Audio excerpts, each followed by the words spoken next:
In this video, let me show you how to fix the Chase mobile deposit not working. So if you're trying to deposit a Chase check using the mobile application of Chase, there are a few things that you'll need to know. The first and the most common reason why this happened is due to the check endorsement. So what you need to do is write your signature on the back of the check, and then you need to select the right for electronic deposit only. What most people do is they do not check or simply select the for electronic deposit. In this situation, the check would not be accepted, and missing this exact phrase triggers the automatic rejection. So make sure you trigger this phrase first of all, and also make sure that while you're taking a picture, the check is clearly visible, and also make sure you try to flatten out the check so that the picture is clearly taken without having any sort of folds or wrinkles.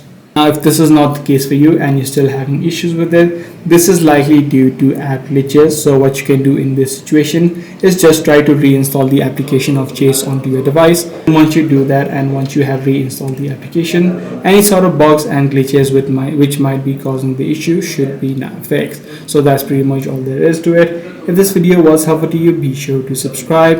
I'm going to see you in the next one.